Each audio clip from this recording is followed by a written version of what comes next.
अष्टावक्र कहते हैं, आत्मा को अविनाशी और एक जानो। उस आत्मज्ञान को प्राप्त कर किसी बुद्धिमान व्यक्ति की रुचि धन अर्जित करने में कैसे हो सकती है। स्वयं के अज्ञान से भ्रमवश विषयों से लगाव हो जाता है।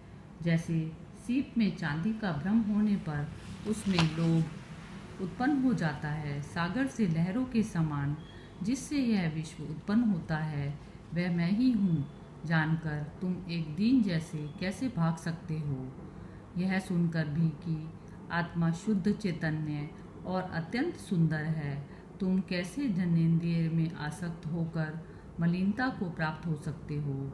सभी प्राणियों में स्वयं को और स्वयं में सब प्राणियों को जानने वाले मुनि में ममता की भावना का बने रहना आश्चर्य ही है। एक ब्रह्म का आश्रय लेने वाले और मोक्ष के अर्थ का ज्ञान रखने वाले का आमोद प्रमोद द्वारा उत्पन्न कामनाओं से विचलित होना आश्चर्य ही है। अंत समय में निकट पहुंच चुके व्यक्ति का उत्पन्न ज्ञान के अमित्र काम की इच्छा रखना, जिसको धारण करने में वह अत्यंत अशक्त है, आश्चर्य ही है। इस लोक और परलोक से विरक्त नित्य और अनित्य का ज्ञान रखने वाले और मोक्ष की कामना रखने वालों का मोक्ष से डरना आश्चर्य ही है।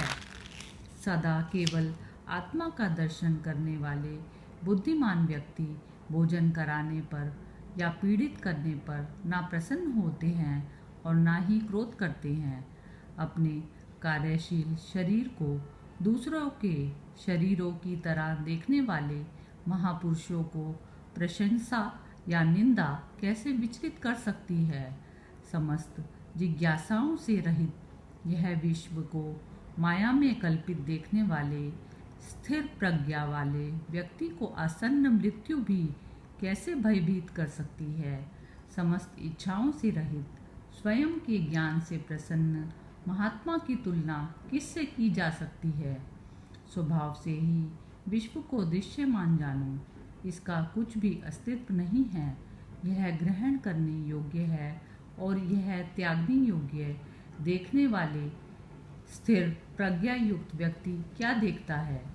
विषयों की आंतरिक आसक्ति का त्याग करने वाले संदेह से परे बिना किसी इच्छा वाले व्यक्ति को स्वतः आने वाले भोग ना दुखी कर सकते हैं ना सुखी।